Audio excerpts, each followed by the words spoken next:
Hey everybody, welcome back to another Tech in the Clouds video. Today we're taking a look at how the RX 570 performs in 2019.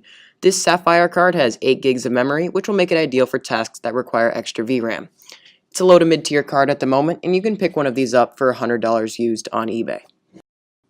Subscribe and hit that notification bell, and without further ado, let's get into the benchmarks.